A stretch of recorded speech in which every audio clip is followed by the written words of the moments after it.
দেখো না, হীরের লকেটটা কিন্তু পাইনি, তবে বালিশের তলা থেকে এই লকেটটা পেয়েছি।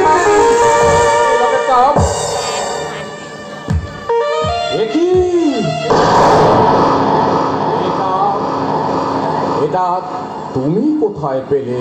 এই যে এটা নিশ্চয় নিশ্চয় কোথাও থেকে চুরি করেছে। না না না না না, ওই লকেটটা আমার মায়ের লকেট। কি বললে তুমি? এই লকেটটা তোমার মায়ের?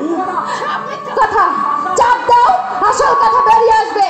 আমার পুলিশের হাতে তুলে দাও, হিডেন লকেটের সন্ধান পেয়ে যাবে। যত সব চোর ছাচর এনে ঘরে তুলেছো। তাই চল বোন, তাই চল, এখানে দাঁড়িয়ে থেকে লাভ নেই, চল। আপনি বিশ্বাস করুন বাবু, আপনি বিশ্বাস করুন, আমি এতটুকু মিথ্যা কথা বলছি না বাবু। ওই লকেটটা সত্যি আমার মায়ের লকেট। কি বললে? আচ্ছা ভাই, এবার তোমার মায়ের নাম কি ছিল? বন্দনা। বন্দনা।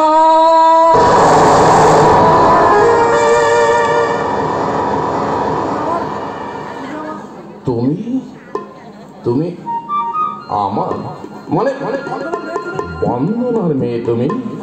হ্যাঁ হ্যাঁ হ্যাঁ, অবিকল বন্দনার প্রতিচ্ছবি, শুধু কপালে জরুরি চিহ্নটি নেই। তাই তো প্রথম দিন তোকে দেখে আমার এই বুকটার মধ্যে হাহাকার করে উঠেছিল। কিছুতেই সেদিন তোকে একা রেখে আসতে আমার মন চাইনি রে মা। আপনি আমার মাকে চিনতেন বাবু? চিন্তা আমার মতো তাকে কেউ চিনত না বাবু। তুমি আমার বাড়িতে ঝিয়ের কাজ করছো। বম্পা থেকে বন্দনা কি অদ্ভুত প্রতিশোধ নিয়েছে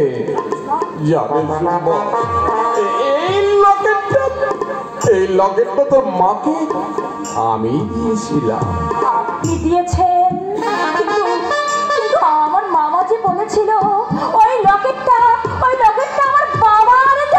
তোমার মামার নাম কি ছিল? বিভোর ঘোষ। বিভোর। আচ্ছা কেমন আছে বিভোর? কিছুদিন আগে মামা দেহ রেখেছেন। বিভোর নেই, ঋণ পরিশোধের সুযোগ না দিয়ে অভিমানে চলে গেল বিভোর।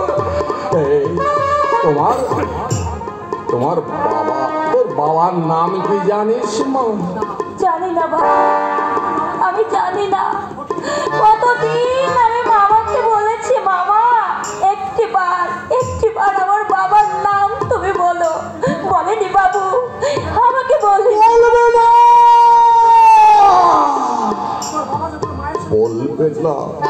তোর বাবা তোর মায়ের সঙ্গে বেঈমানি করেছে, ঘাতকতা করেছে।